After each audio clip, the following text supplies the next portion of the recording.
사도 바울이 고린도 교회를 망친 거짓 사도들과 그리고 참 사도인 자기 자신을 비교하면서 이야기하는 내용에 연결되는 부분입니다. 자, 지난주에 우리가 한번 살펴본 말씀이 조금 초반부에 중복이 되어야 하겠습니다. 바울은 거짓 사도들과 자기 자신에게 공통적으로 있는 이야기를 먼저 하고, 그리고 그 다음에는 거짓 사도들에게서는 발견되지 않고 오직 자기에게만 나타나는 특징을 얘기했습니다. 저희가 자신을 그리스도의 일꾼이라고 하던니까 내가 이렇게 말하는 건 좀 미친 사람 같아 보이나 나야말로 더욱더 그리스도의 일꾼입니다. 내가 그리스도의 참된 일꾼이라는 증거는 내가 그리스도를 위해 수많은 고난을 받았다는 사실입니다. 여러 번 옥에 갇혔습니다. 죽을 정도로 매도 많이 맞았습니다. 유대인들에게는 39대씩 맞는 매질을 5번이나 당했고 그냥 몽둥이로 맞았던 것도 3번이나 됩니다. 한 번은 유대인들에게 돌에 맞아 죽을 뻔했고 바다를 항해하다가 폭풍을 만나 죽을 뻔했고 강을 건너다가 위험을 당하고 강도를 만나 위험을 당하고 이루 말할 수 없는 고생을 당했습니다. 잘 곳이 없어서 유리하고 고생하고 음식이 없어 줄이기도 하고 옷이 없어서 헐벗기도 했습니다. 이렇게 바울이 말했었습니다. 바울은 자기가 고난을 당하면서 복음을 전하면서 당했던 무수한 고난이야말로 자신이 진짜 예수 그리스도의 참된 사도라는 사실을 증거한다고 주장한 것입니다. 자, 왜 그럴까요? 지난번에 우리가 나눈 것처럼 이 세상은 예수 그리스도의 복음을 적대시하기 때문입니다. 이 세상은 예수 그리스도의 복음을 적대시하기 때문에 예수 그리스도의 복음을 전하면 반드시 그 사람에게 괴로움이 임하게 됩니다. 자, 현재 우리 이 미국과 세상이 돌아가는 것을 한번 잠시 보십시오. 동성애가 비성경적이다라는 사실을 설교하면 이제 거의 대부분의 주에서는 엄청난 양의 벌금을 맞습니다. 이 얘기도 어디로 알려지면 벌금을 맞을 가능성이 있는 겁니다. 근데 우리끼리 있으니까 안 알려지니까 마음대로 지금 하는 거고요. 동성애자들이 찾아와서 주례를 요구하는데 제가 신앙 양심상 못하겠습니다 하면 이게 바로 이제 또 엄청난 벌금을 맞거나 그런 문제 사유가 되는 것입니다. 그래서 어떻게 해야 돼요? 동성애라는 말은 아예 언급을 하지 않고 이제는 설교를 해야 되는 겁니다. 자, 그러면 하나님이 무척이나 중요시하는 중요한 부분에 대해서 설교하지 않는 목사가 바른 목사입니까? 자, 그러면서 어떻게 바른 복음을 이 세상에서 전할 수가 있겠어요? 자, 그러니까 바른 복음을 전하기 위해서는 반드시 하나님의 일꾼들은 핍박을 감수해야만 되는 것입니다. 역사를 보면 이런 문제는 시대마다 계속 이어집니다. 지금 이 시대에는 동성애, 그 이전에는 그 이전에는 그러니까 정말 복음을 전하는 사람들은 핍박을 받지 않았던 때가 없습니다. 종교개혁이 있기까지 로마 천주교와 교황에 의해서 살해당한 사람의 숫자가 얼마나 되는지 아십니까? 5천만 명입니다. 제가 어떤 문헌에 보니까 약 5천만 명이라고 나왔는데 그게 정확한지는 그건 잘 모르겠어요. 그러나 그런 숫자가 나올 정도로 많은 건 분명한 사실이에요. 어마어마한 성도들이 학살되었습니다. 왜 그렇습니까? 당시 세상은 사탄이 교황을 중심으로 이 거짓된 종교 체계를 쫙 만들어서 이 세상을 지배하고 있었기 때문입니다. 눈을 뜨지 못하고 보지 못하는 장님이 되어서 그냥 교회라는 곳에 드나들 때는 몰랐으나 이제 신자들이, 목사들이 참 하나님의 말씀이 무엇인지를 보기를 시작한 겁니다. 보고 나니까 그 교황을 중심으로 그 이상한 종교 시스템을 따라갈 수가 없다 보니까 거부하게 되는 거죠. 거부하면 당연히 어떻게 해요? 그들의 우두머리가 가만 놔둡니까? 그 우두머리가 가지고 있는 모든 것을 동원하여 고문하고 죽이고 불태워 죽이고 꼬쟁이로 찔러 죽이고 껍질을 벗겨 죽이고 물에 집어넣어 죽이고 그 무렵에 천주교가 신자들을 죽이는 그 방법은 역사상 그 어떤 집단이 사람을 살해하는 것보다 훨씬 더 잔인했습니다. 왜 그러겠어요? 세상은 하나님을 대적하는 원수 마귀에 의해서 시스템이 형성되었기 때문입니다. 만일 여기 우리 성도님들이요, 진리의 문제, 하나님의 진리의 문제에서 눈을 뜨지 않고 열심히 공부해서 내가 좋은 의사가 될 거야, 자, 그런 인생의 목표를 가져보세요. 절대 고난당하지 않습니다. 좋은 의사가 되어서 죽을 몸뚱아리 살리고 병 고치는 게 무슨 마귀에게 위협이 됩니까? 전혀 그런 건 마귀가 건드리지도 않고 마귀가 적으로 삼지도 않습니다. 내가 열심히 공부해서 영어도 잘하고 경영을 열심히 공부해가지고 정직하게 사업을 해서 돈을 많이 벌 거야. 그런 것은요, 그런 인생의 목표는 전혀 마귀에게 위협이 되지 않습니다. 돈 많이 번다는데 그게 무슨 마귀가 싫어할 일입니까? 그런 사람은 굳이 장작더미 위에 올려가지고 불태워 죽일 이유가 전혀 없는 거죠. 그러나 이 세상을 지배하고 있는 사탄의 거짓 진리, 교회를 지배하고 있는 사탄의 거짓과 맞서면 그때 마귀는 그 사람을 결코 곱게 두지를 않습니다. 과학자가 되어서 신기술을 개발하고 인공위성을 개발하고 그런 건 천번 만번을 해도 마귀는 전혀 신경을 안 써요. 그렇게 많이 해라. 다만 나에게 반항하지 말고 내가 만들어 놓은 이 시스템에 맞서지만 말아라. 그러는 거예요. 실제로 만일 우리가 훗날 의사가 되고 변호사가 되고 교수가 되었다고 해요. 열심히 공부해가지고. 그런데 우리가 만나는 모르는 사람들에게 학생 여러분, 동성애는 가증한 죄악입니다. 인생을 바르게 살려면 동성애는 절대 하면 안 됩니다. 수업 시간에 그런 말 몇 마디 해보세요. 그 다음에 그러고도 교수를 할 수 있으면 이 세상이 하나님 나라지요. 변호사가 그렇게 말해보세요. 정치인들이 그렇게 말해보세요. 그러고도 그 다음에 당선이 되고 그러고도 그 다음에 계속 그 일을 할 수 있으면 이 세상이 하나님 나라지요. 그 얘기를 하는 거예요. 사탄에게 맞서지 않고 비껴서면서 교회 다니고 사탄과 비껴서면서 신앙생활하면 사탄은 절대 우리를 핍박하지 않습니다. 오히려 그런 사람이 더 성공하고 인기를 누리죠. 자, 미국에서 가장 유명한 목사 두 사람을 얘기해 보겠습니다. 지금 현재 가장 유명한 목사 두 사람이 얘기한다면 한 사람은 캘리포니아에 있는 세들백 교회라고 하는 미국의 초대형 교회 목사 릭 워렌입니다. 우리가 너무나 잘 아는 분이죠.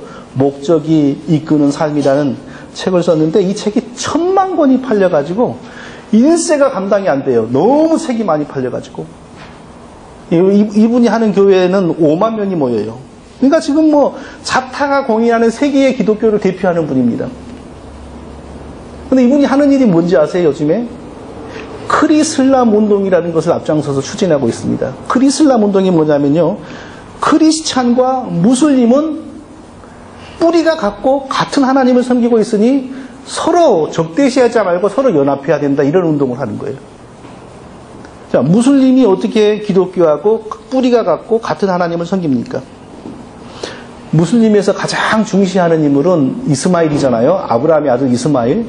근데 이스마일이 어떻게 아브라함의 집에서 쫓겨났습니까? 하나님께서 네가 네 뜻대로 낳은 네 육신의 자식 이스마일은 내가 보낸 사람이 아니고 나하고는 상관없는 사람이니까 집에서 쫓아내라 그랬지 않습니까? 그래서 하나님이 쫓아내라고 하니까 눈물을 머금고 이스마일과 그 어머니 하가를 아브라함이 쫓아내었고 그들이 광야에 나가서 유리하다가 나름대로 제단을 쌓고 종교 생활을 하면서 거기서 발전된 게 오늘날의 이슬람입니다. 하나님은 오직 이삭을 통해서만 구원의 복음을 주었고 이삭의 후손들을 통하여 이스라엘을 만들었고 이삭의 영적인 후손으로서 우리가 하나님의 자녀가 된 겁니다. 그런데 하나님은 이스마엘과 이삭을 완전히 이렇게 구분했는데 어찌 오늘날 한두 명의 목사들이 그것도 유명하다고 해서 이슬람과 기독교는 뿌리가 같고 한 하나님을 섬기니까 연합해야 된다 하면서 이슬람의 명절 라마단이 되면 그 사원에 찾아가가지고 같이 금식하고 또 그들을 불러서 같이 집회를 하고 자 이런 일을 하지만 이 세상에서 누가 그 목사를 박해합니까? 아무도 박해하지 않습니다. 오히려 새로 대통령이 취임하면요 와서 기도해달라 그러고요. 그래서 대통령 취임 현장에 가서 이 사람이 어떻게 기도했어요? 기도를 다 하고 나서 이사의 이름으로 기도합니다. 이사가 뭐예요? 무슬림의 용어인데 무슬림은 예수 그리스도를 이사라고 불러요. 이게 세상이에요. 또 한 사람을 얘기해 볼게요. 휴스턴에 있는 레이크우드 교회라고 하는 데가 있는데요. 여기 교회 목사 이름이 저엘 오스틴입니다. 우리가 잘 많이 들어봤죠? 이 사람이 늘 강조하는 건 뭐냐? 예수 그리스도는 우리에게 번영을 주고, 예수 그리스도는 우리에게 행복을 주고, 예수 그리스도는 우리가 원하는 걸 가지게 만들어주고, 예수 그리스도는 우리가 여름에 보너스를 받게 해주고, 우리가 갖기를 원하는 걸 생각하고서 긍정적으로 계속 생각하고, 계속 긍정적으로 바라보면 하나님은 틀림없이 그걸 우리에게 주시고, 이게 이 사람의 메시지의 핵심이에요. 얼마 전에 보니까 이분이 또 교황을 만나고 왔어요. 교황이 어떤 사람이에요? 예수 그리스도 없이도 누구든지 양심을 지킴으로 구원받는다고 그거 하는 가장 앞장서는 사람 아닙니까? 만나고 와서 뭐라 하냐면은 내가 만나본 사람 중에서 가장 훌륭한 영적인 지도자가 바로 교황이더라. 이런 말을 했어요. 자, 이런 배교자, 목사도 아니고 사실은 배교자죠. 그런데 이 사람에게 무슨 핍박이 있어요? 핍박은커녕 가장 인기 있는 목사입니다. 5만 명이 모여 이 교회예요. 이 사람의 쓴 책은요, 쓰면 팔려요. 그래서 이 사람도 돈방석에 앉았어요. 이게 세상입니다. 다 신학교를 나왔죠. 바른 목사나 이런 목사들 다 신학교를 나왔죠. 이 사람들이라고 해서 무슨 깽단에 가입해가지고 총질을 하는 거 아닙니다. 성경 들고 다닙니다. 그럼 우리가 무엇으로 참 하나님의 영적인 지도자와 거짓된 지도자를 구분하겠어요? 신학교를 나왔냐 안 나왔냐? 어떤 교단에 속했느냐? 이것으로 구분이 될 것 같습니까? 안 됩니다. 다 성경 들고 다닙니다. 뭘로 이렇게 참 하나님의 종과 거짓된 종교 지도자들을 우리가 어떻게 분별하겠어요? 복음을 거역하는 세상에서 복음으로 말미암아 고난을 당하고 있는가를 봐야 되는 겁니다. 그것 외에는 진짜 하나님의 종과 거짓된 영적 지도자들을 우리가 발견할 수 있는, 구별할 수 있는 길이 없어요. 사도 바울은 복음을 전하면서 많은 고난을 당했는데요. 바울이 내가 이런 고난을 당했고 이런 고난을 당했고 여기서는 이렇게 죽을 뻔했고 저기서는 이렇게 죽을 뻔했고 여기서는 몽둥이로 맞아 죽을 뻔했고 여기서는 감옥에 맞아 죽을 뻔했고 여기서는 강에 빠져 죽을 뻔했고 죽을 뻔했고 자, 이런 얘기를 한단 말이에요. 이런 얘기를 통해서 우리가 뭘 우리 삶에 적용해야 되겠습니까? 우리는 지금부터 죽기 전까지 계속 교회를 다닐 겁니다. 저하고 계속 신앙생활 할 수만도 없을 겁니다.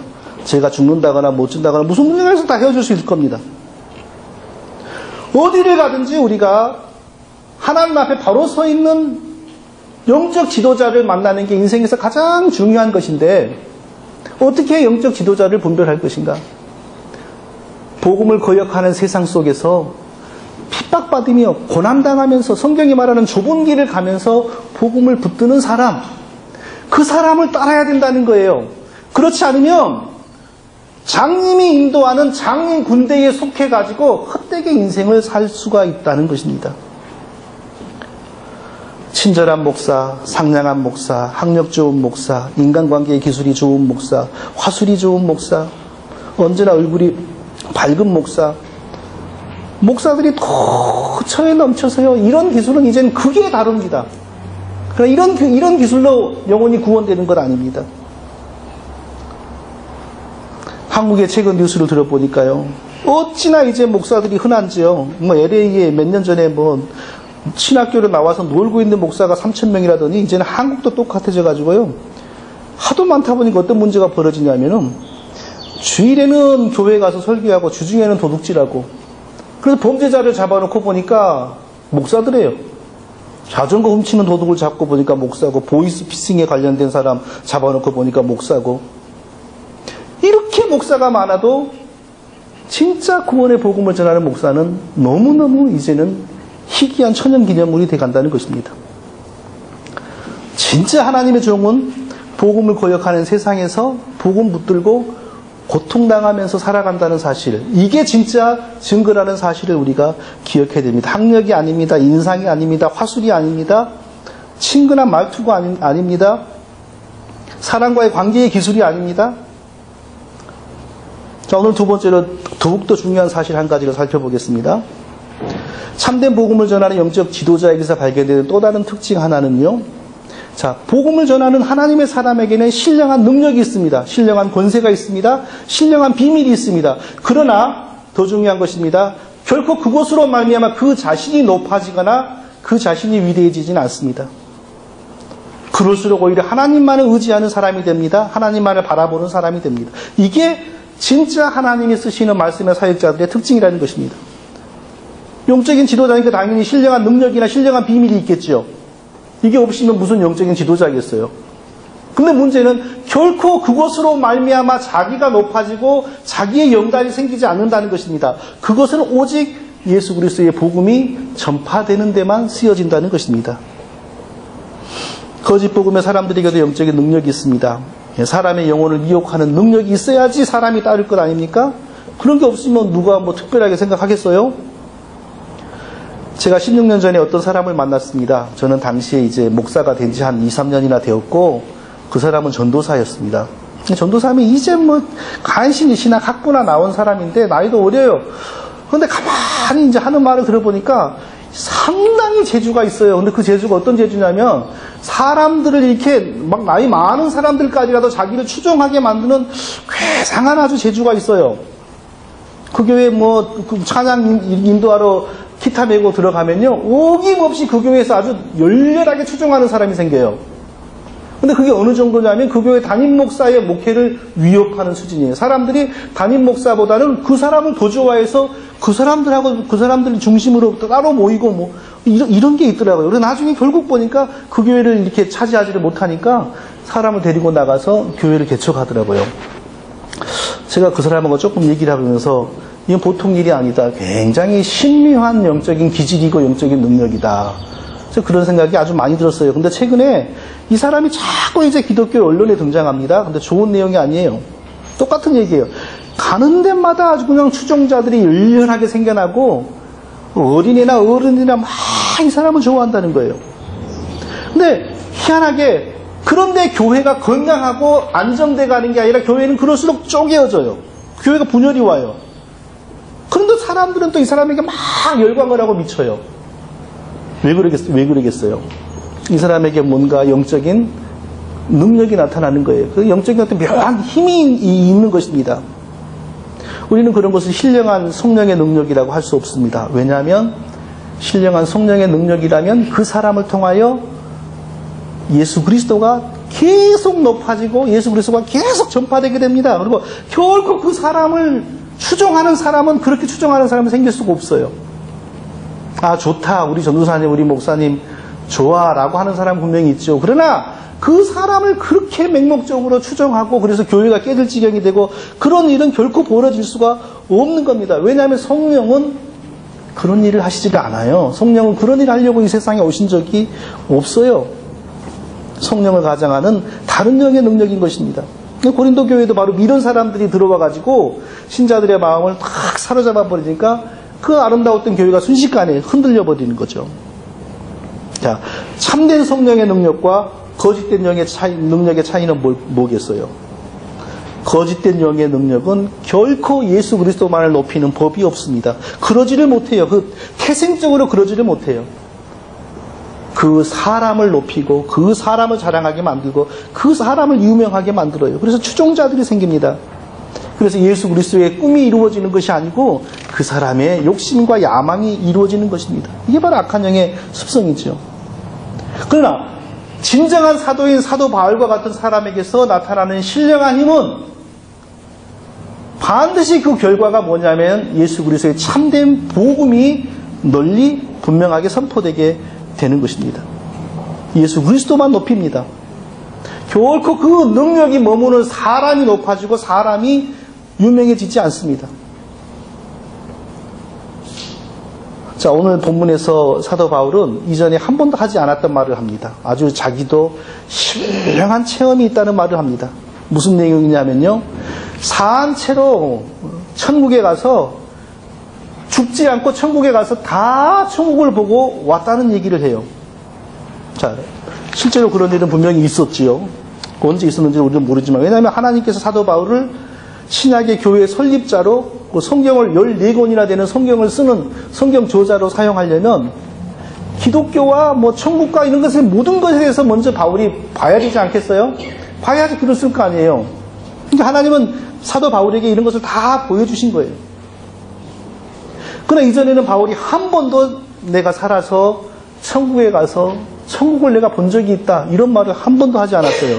그런데 갑자기 지금 이 고린도 이 시끄러운 이 난국의 신자들에게 천국에 가서 내가 천국을 다 봤다. 이런 얘기를 갑자기 꺼내는 거예요. 지금 왜 이런 얘기를 하겠어요?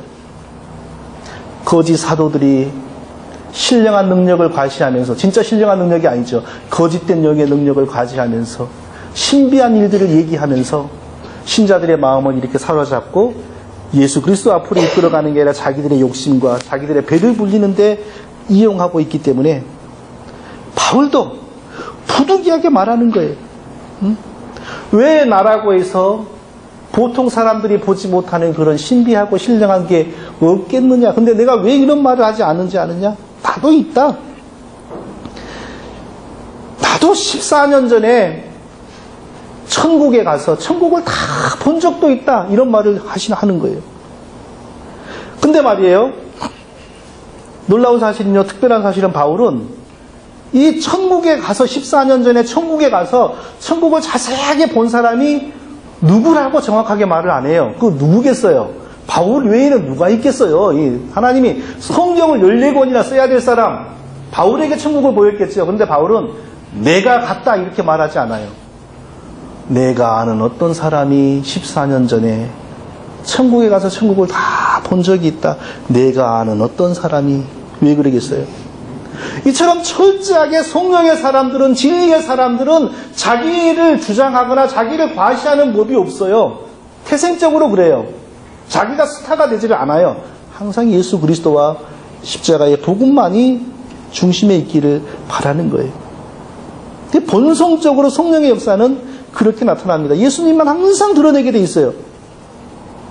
아주 모호하게 천국에 가서 아주 놀라운 일을 다 보고 온 사람을 내가 안다. 이게 바로 진짜 성령의 능력을 입은 신자의 모습입니다. 자기를 과시하고 자기를 자랑하고 자기를 높이는 영은 거짓 영이라는 사실을 우리가 항상 기억해야 됩니다. 성령 받은 사람, 성령 충만한 사람은 언제나 예수 그리스도의 복음만을 높이고 드러내고 증거합니다. 이게 바로 성령의 성품이고 이게 바로 성령님이 오신 목적입니다. 그러므로 우리는 살아가면서 어떤 목사, 어떤 선교사, 어떤 그리스도인이 인기를 누리는데 그 보통의 수준을 넘어서 영화 배우처럼 어마어마한 인기를 누리면요, 순간적으로 생각을 해봐야 돼요. 성령이 저 사람을 사용한다면 결코 성령의 성품상 저런 일은 벌어지기가 어려운데 하는 것을 한 번쯤은 생각을 해봐야 돼요. 복음을 전하여서 부자가 되고 복음을 전하여서 스타가 되고 복음을 전하여서 탤런트 못지않은 인기를 누린다. 이런 것은 기독교에서 일어날 수 없는 일이에요. 근본적으로 있을 수가 없어요. 또 진짜 그 사람이 하나님의 복음을 하나님의 뜻대로 전하면 이 세상의 본성상, 타락한 죄인들의 특성상 그렇게 환영할 수도 없어요. 그런 일이 벌어지기가 어려워요. 구약의 훌륭한 선지자들 중에서 사람들에게 환영받으며 대접받은 사람이 누가 있습니까? 다 돌에 맞아 죽거나 톱에 몸이 잘려서 죽었습니다. 예수님의 사도들 중에서 좋은 대접받고 편히 죽은 사람 어디 있습니까? 전부 세상에서 살해당했습니다. 예수님 자신은 어떻게 살다 가셨습니까? 하나님의 복음 3년밖에 못 전했어요. 3년 전했더니 더 이상 못 참아서 세상이 십자가에 못 박아 죽였습니다. 이게 세상인데 왜 지금 이 시대의 세상의 본성이 갑자기 탈바꿈돼가지고 복음 전하는 사람을 향하여 그렇게 화도를 외치겠어요? 세상은 달라지지 않습니다. 복음이라고 전하는 그 사람의 정체가 오히려 수상할 가능성이 높은 것입니다. 우리 또 한 가지 중요한 사실을 기억해야 됩니다. 어떤 경우에도 하나님은요, 성령의 능력을 받는 사람이 인간적으로 위대하게 보이는 일 자체를 근본적으로 차단해버린다는 사실입니다. 하나님이 성령을 부으시고 크게 쓰실 사람은 하나님이 동시에 어떻게 해버리냐면요, 인간적으로 자랑할 것이 없도록 꺾어놓으십니다. 더 이상 교만할 수 없도록, 더 이상 자기를 자랑할 게 없도록 꺾어놓습니다. 자, 사도 바울에게서 한번 그 사실을 발견하겠습니다. 천국에 가서 보고 왔죠. 사도 바울을 통해서 병고침의 이적이 엄청나게 나타났죠. 사람들이 사도 바울에게 기도받으려고요, 바울이 그냥 올 수가 없으니까 바울의 앞치마를 갖다가 얹으면 병자가 낫고요. 죽은 사람도 살아났습니다. 자, 이렇게 되면 어떤 사람이 교만해지지 않겠습니까? 저를 통하여 이런 일이 나타납니다. 제가 교만해지는데 며칠 걸릴까요? 제가 장담하는데 3일이면 족합니다. 3일이면 제가 틀림없이 교만해져 버립니다. 왜요? 태생적으로 타락한 죄인이기 때문에 하나님의 은혜를 그렇게 크게 감당하지 못해요. 피와 살이 없는 천사도 타락하여 넘어갔는데 피와 살을 가진 타락한 죄인이 어찌 안 넘어가겠어요? 그래서 하나님께서 바울에게 어떤 안전장치를 해주셨습니까? 절대 교만하지 못하도록 하나님이 안전장치를 그 몸에 딱 심어놨어요. 여러 계시를 받은 것이 지극히 크므로 너무 자고하지 않게 하시려고 내 육체에 가시 곧 사단의 사자를 주셨으니 이는 나를 쳐서 너무 자고하지 않게 하려 하심이라. 놀라운 성령의 능력을 주시고 하나님의 비밀을 주시고 은혜를 주실 때 동시에 무엇을 줬냐면요, 하나님은 사도 바울의 몸에 가시를 심어두었습니다. 자, 이 가시가 뭔지 정확하게 알 수는 없으나 그냥 일반적으로 질병으로 해석하는 데는 이견이 없습니다. 사도 바울의 몸에 하나님께서 질병을 함께 주셨다는 것입니다. 근데 이 질병이 단순히 소화가 안 되고 이런 정도가 아니었던 모양이에요. 얼마나 이 질병으로 말미암아 고통스럽고 불편했는지 적어도 3번 간절하게 하나님께 고쳐달라고 기도했다고 바울은 고백했습니다. 근데 하나님 뭐라고 바울에게 말한지 아십니까? 그 가시를 없애달라고 바울이 간절하게 3번이나 기도했을 때 하나님이 뭐라고 말씀하시냐면요, 내 은혜가 내게 족하다. 내 능력이 너의 약함을 통하여 온전하게 계속 지속될 수가 있는 것이다. 내 은혜가 너의 약함으로 말미암아 계속 머무를 수가 있는 것이다. 너가 아픈 게 없고 내가 항상 돈이 많고 너가 원하는 걸 항상 얻으면 너는 반드시 타락하고 딴 길로 가게 돼 있다, 이 뜻이죠. 안 그럴 수 있는 사람 한번 대답해 보세요. 할렐루야. 예? 나는 병이 항상 없어도, 나는 항상 물질이 많아도, 나는 원하는 걸 항상 가져도 겸손하게 신실하게 하나님을 잘 섬길 수 있어 라고 자기를 믿을 수 있는 사람 한번 말해보세요. 그런 사람 없습니다. 병 고쳐주는 게 너에게 좋은 것 같으나 좋은 것이 아니다. 나의 능력이 너에게 계속 머무르려면 너가 병들어 있어야 훨씬 안전하게 계속 너가 나의 능력을 유지할 수가 있는 것이다. 왜냐하면 너 자신을 자랑할 수가 없고 너 자신을 과시할 수가 없고 사람들이 볼 때 너를 멋있다고 하지 않을 것이고 사람들이 너를 통하여 나타나는 나의 능력은 사모하지만 너를 우상으로 삼지도 않을 것이다. 이 얼마나 역설입니까? 정말 하나님의 쓰는 사람은 슈퍼스타가 아닙니다. 영화배우 같은 사람이 아닙니다. 자기를 자랑할 것이 없는 사람. 사람들에게 보기에는 불쌍한 사람이에요. 실제로 그렇지 않습니까? 어떤 사람이 사도 바울을 보고 나도 바울과 같은 사람이 되기를 원해 했던 사람이 누가 있습니까? 다들 말하기를 바울이 전하는 예수 믿고 내가 구원받는 건 좋은데 바울처럼 살고 싶지는 않다 하면서 다 떠나가 버리잖아요. 나중에 말년에 쓴 편지에 보면은 누구도 나를 버리고 가버리고 누구도 나를 버리고 가버리고 내게 있는 사람은 누구뿐이다 이제 이러지 않습니까? 이게 하나님의 사람이 진짜 복음 붙들고 살아가면서 하나님께 쓰임받는 진짜 모습이에요. 정말 하나님이 쓰시는 사람은요, 사람들이 저 사람이 전하는 예수 그리스도를 내가 꼭 믿어야 되겠는데 저 사람처럼 사는 것은 싫다, 이렇게 되는 겁니다. 그래서 그 사람이 스타가 되는 것이 아니고 그 사람이 전하는 예수님이 스타가 되고 그 사람이 전하고 가르치는 복음을 받아들이고 그 사람을 우상으로 삼지를 않게 되는 거예요. 성도 여러분, 우리가 남은 인생을 살아갈 때 이제 어떻게 이 세상을 살아가야 되겠습니까? 가장 중요한 것 중에 하나는 하나님을 바르게 증거하고 교회를 바르게 이끌어가는 참된 주의 종을 찾고 만나는 것입니다. 하나님이 쓰시는 사람은 운명적으로 결코 그 자신이 스타가 되지 못하고 자랑할 것도 없고 이렇게 되나 저렇게 되나 결과적으로 예수 그리스도 외에는 아무것도 남지 않는다는 사실, 이 사실을 꼭 기억하십시오. 바로 이 관점에서 참된 영적 지도자들을 잘 판단하여서 일평생 바르게 신앙생활하는 반석교회 모든 성도님들이 되시기를 예수님의 이름으로